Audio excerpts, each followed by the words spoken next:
back here with Steve Letarte, and I want to touch on the diffuser. We're wrapping up day 2. We're getting ready to close these sessions out, but let's hit on another technical part of this next-gen car. What's the diffuser like? So basically, the big difference in this car from the cars we've seen in the past is before, when the air got underneath the car, it's very dirty, right? There was exhaust pipes and all kinds of things that would kind of tumble the air and slow it down. Now the air, the bottom of this car, if we flipped it over, it's solid. It's a big carbon fiber panel. When you look at the splitter, it has a step in it, allowing air in there. So the whole idea is once you allow air in, you have to control it. So what the diffuser is, it's basically the back of the car underneath the tail. You see those vertical strakes right there? What a diffuser basically does is control the direction and the speed of the air. It's really that simple. It makes a lot of downforce underneath the car, which is the whole goal.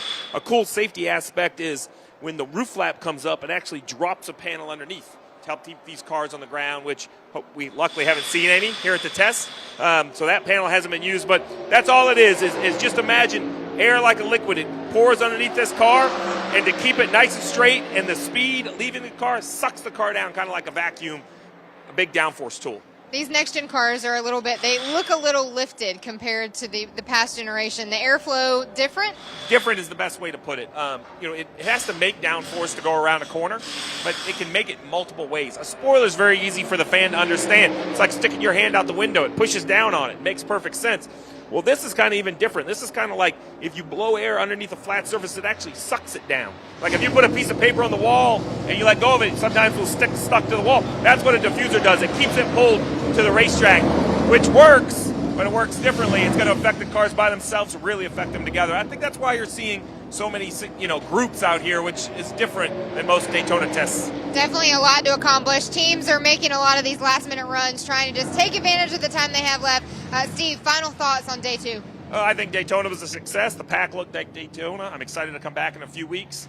When I go through the garage area, I see a lot of Daytona testing, and I see a lot of just mechanical stuff, people going through the motions, because we have the Coliseum, then we come here, and then you head out west for a few weeks. So you have a lot to do early in the season. Teams are going to have to be prepared and just try to avoid those mechanical mistakes. You got to make all the laps. Right. We are getting close to the 2022 season. The Clash at the Coliseum will be first. It's non-points paying. It's just basically going for the bragging rights of the Coliseum. But then we are back here in Daytona.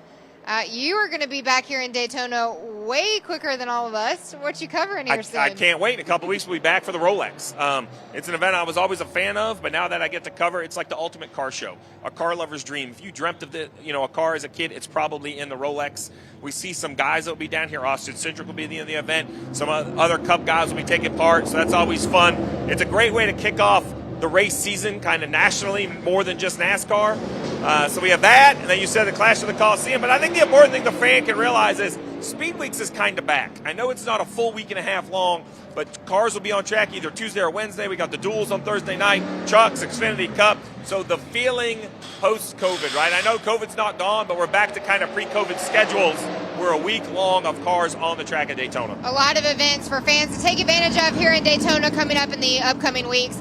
Your buddy Dale Jr., he'll be a Hall of Famer in a week's time. I can't wait. I'm excited to go. I was fortunate enough to be there when Ray went in and Jeff went in and Rick Hendrick went in.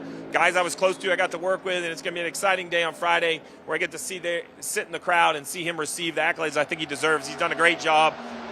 It's funny. I asked him. He's super excited to be here. Now we're closing in on the end of day 2. I asked him. I said, hey, how's testing? He said, great. I said, well, you ready for day 3? He goes, 2 days is enough.